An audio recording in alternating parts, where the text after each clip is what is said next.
Assalamualaikum warahmatullahi wabarakatuh. Perkenalkan kami dari kelompok 5. Perkenalkan, nama saya Radel Piano. Nama saya Nurul Muflihat. Nama saya Siana Nasiru. Selamat menyaksikan. Protein. Pengertian protein. Protein berasal dari kata protos dari bahasa Yunani yang berarti berfaedah atau yang paling utama. Adalah makromolekul atau molekul raksasa yang merupakan gabungan dari asam amino yang tersusun dari atom nitrogen, karbon, dan oksigen. Beberapa jenis asam amino yang mengandung sulfur, metionin, cysteine, dan cysteine yang dihubungkan oleh ikatan peptida. Dengan kata lain, protein terbentuk dari polimerisasi asam amino. Peptida adalah polimer atau gabungan hingga 50 asam amino yang berbeda. Sejarah protein. Protein pertama kali dijelaskan oleh kimiawan Belanda Gerardus Johannes Mulder dan dinambahi oleh ahli kimia Swedia Jöns Jacob Berzelius pada tahun 1838. Mulder melakukan analisis unsur terhadap protein umum dan menemukan bahwa hampir semua protein memiliki rumus empiris yang sama. Ia sampai pada kesimpulan yang salah bahwa mereka mungkin terdiri dari satu jenis molekul sangat besar. Istilah protein untuk menggambarkan molekul-molekul ini dijauhkan oleh rekan Mulder. Berzelius. Protein berasal dari kata Yunani proteios yang berarti primer, di depan atau berdiri di depan, ditambah akhiran in. Mulder selanjutnya mengidentifikasi produk degradasi protein seperti asam amino leusin yang ia temukan dengan berat molekul hampir besar 131 Da. Sebelum protein, nama lainnya yang telah digunakan seperti albumin atau bahan albumin. Struktur protein. Yang pertama, struktur primer, kedua, struktur sekunder, ketiga, struktur tersier, dan keempat, struktur kuartener. Struktur primer merupakan ikatan-ikatan peptida dari asam amino pembentuk protein tersebut.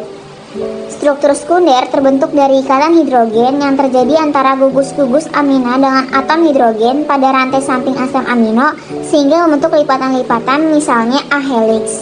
Struktur tersier merupakan interaksi struktur sekunder yang satu dengan struktur sekunder yang lain melalui ikatan hidrogen, ikatan ion, atau ikatan disulfida.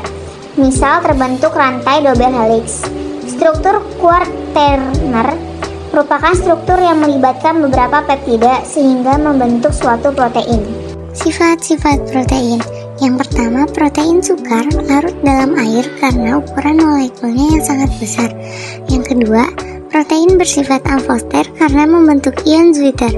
Pada titik isoelektriknya, protein mengalami koagulasi sehingga dapat dipisahkan dari pelarutnya. Yang ketiga, protein dapat mengalami koagulasi oleh pemanasan dan penambahan asam atau basa. Yang keempat, protein dapat mengalami kerusakan atau terdenaturasi akibat pemanasan. Pada denaturasi, protein mengalami kerusakan mulai dari struktur tersier sampai struktur primernya. Fungsinya yang pertama yaitu sebagai enzim. Enzim merupakan biokatalis bagian utama molekul enzim yang disebut apoenzim merupakan molekul protein. Yang kedua, alat angkut atau protein transport. Hemoglobin merupakan protein yang berperan mengangkut oksigen dalam eritrosit, sedangkan mioglobin berperan dalam pengangkutan oksigen dalam otot.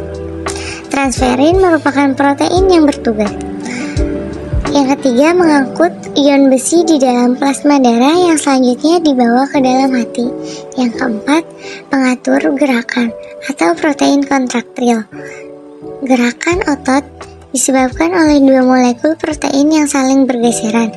Yang kelima, penyusun jaringan atau protein struktural, berfungsi sebagai pelindung jaringan di bawahnya. Misalnya, keratin pada kulit dan lipoprotein yang menyusun membran sel. Yang keenam, protein cadangan, protein yang berfungsi sebagai cadangan makanan, misalnya kecamba atau oval bumi. Yang ketujuh, antibodi atau protein antibodi, berperan dalam melindungi tubuh dari mikroorganisme patogen. Yang kedelapan, pengatur reaksi atau protein pengatur, berperan sebagai pengatur reaksi di dalam tubuh, misalnya insulin yang berperan dalam mengubah glukosa menjadi glikogen. Yang ke-9, pengendali pertumbuhan bekerja sebagai penerima atau reseptor yang dapat mempengaruhi fungsi bagian-bagian DNA.